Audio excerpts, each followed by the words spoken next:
Series 5, Episode 1. We're now on to the 5th series of Primeval, and yeah, we begin with Episode 1. So, Episode 1 pretty much continues where Series 4 left us at the end. And we see there's these roadworks that are going on in the middle of Island town centre. I'm not sure which part of Ireland. Lester's on his way to a knighthood meeting, and there are these kind of like beetle-like creatures that are dragging people into the underground tunnels and killing them. We also we have Connor and Philip. Philip shows Connor to his lab in Prospero, where he, invites him to take on this New Dawn project, which is in development, and he's bringing Connor in to assist with that. And that's also where we meet April, who is the new character of the show. She is coming in to assist Connor on the project in his lab, and obviously this is going to cause tension between him and Abby.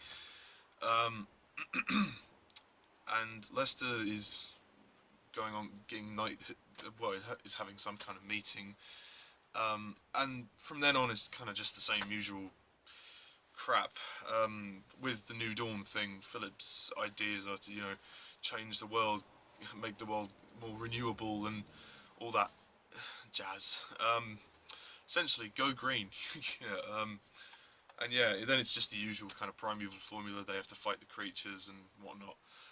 Connor gets dragged underground into this shopping mall, and then he has to try and get his way out by gassing the creatures and blowing up the building. So yeah, it's quite intense. So, Series 5, Episode 1.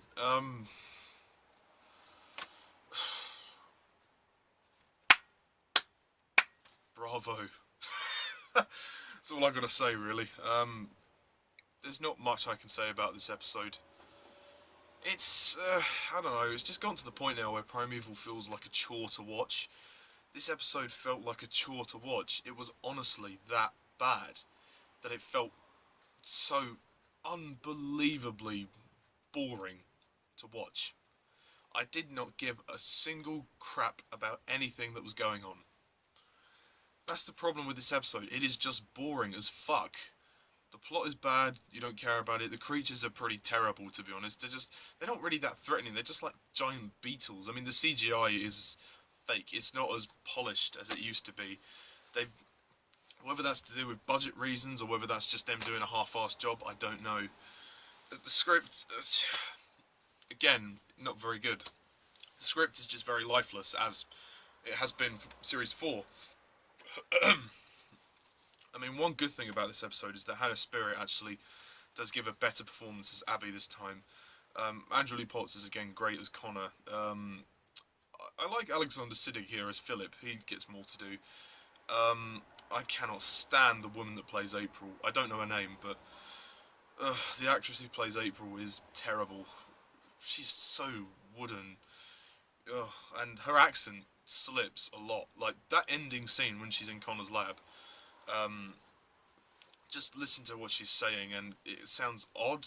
1 minute she sounds South African, the next minute she sounds Irish, the next minute she sounds British. Just like, jeez, what the fuck? Just, I don't know. It was just horrible.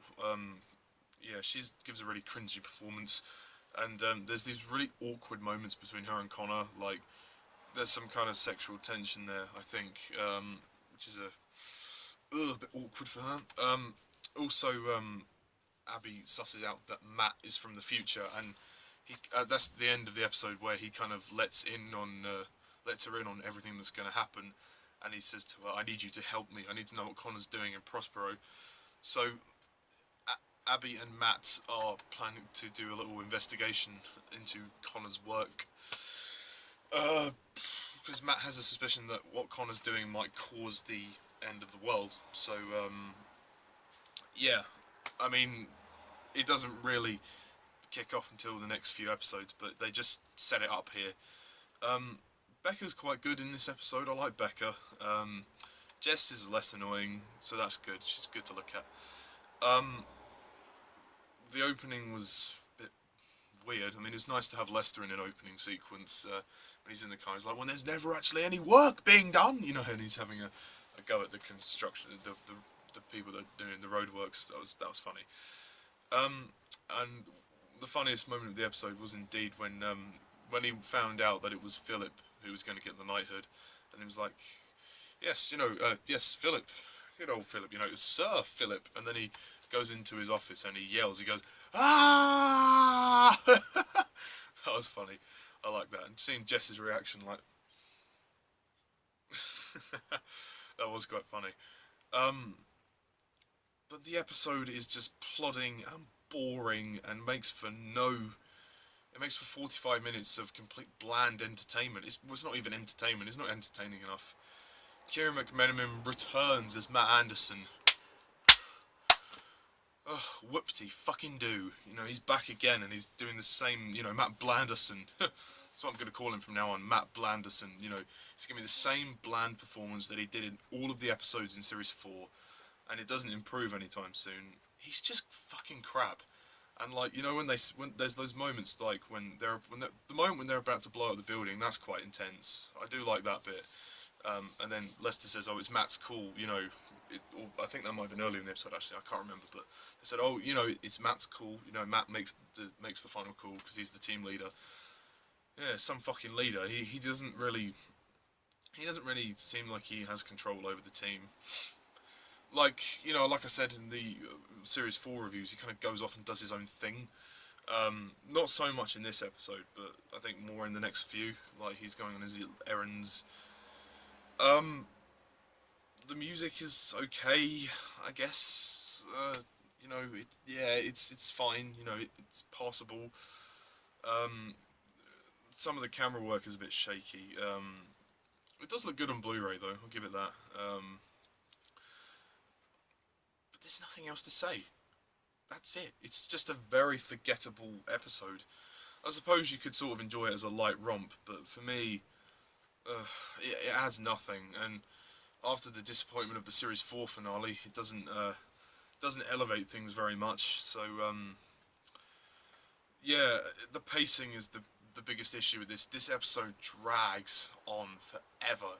It dragged on for like ages. I mean, it was 45 minutes, but it felt so much longer. I don't know. I mean, one line I did like was in the script was when Abby says to Connor, Connor says to Abby, if by the off chance this might not work and I die, you know, promise me you'll never so much as look at another man. And then she'll be like, forget it, I'll be dating within days. It's quite funny, but at the same time it's a little bit disrespectful to Connor. Because after everything he's done for her, you know, he saved her in Series 2, Episode 4, he got Rex back, he pretty much fought to be with her, really, you know. He tried to make out that Stephen was gay in Series 1, just so he could try and get in the chance with her. Yeah. As for character development, there's not really any, apart from, well, Connor, I suppose, and Philip, and April, because she's the new character. But apart from that, it's just a very lame episode.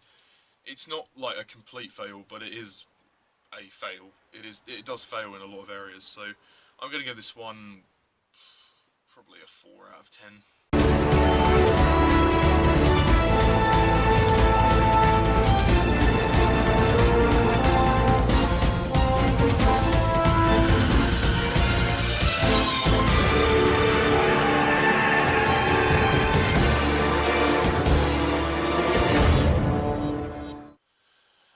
And that's probably being generous. The creatures are just a bit pathetic as well, and it's I mean, the dark underground tunnel stuff is quite well filmed, I'll give it that. But apart from that, the episode holds nothing for me, so yeah, that's all I've got to say about Series 5 Episode 1. What do you think? Do you agree? Do you disagree? Put your comments down below and let me know. Tune in next time when I review Series 5 Episode 2. So that will be coming shortly. More Bond videos will be coming as well. and I'm going to be doing a Star Wars retrospective, three Star Wars retrospectives. On this Wednesday, we're going to talk about the prequels, so episodes 1, 2, and 3. Next week, we're going to do the original trilogy, and then once myself, the Watcher, and Alan Keller have seen The Force Awakens, we're going to do one on that as well. So, that's it for now. So, thank you all for watching. As always, I'm Mr. TARDIS11. See ya.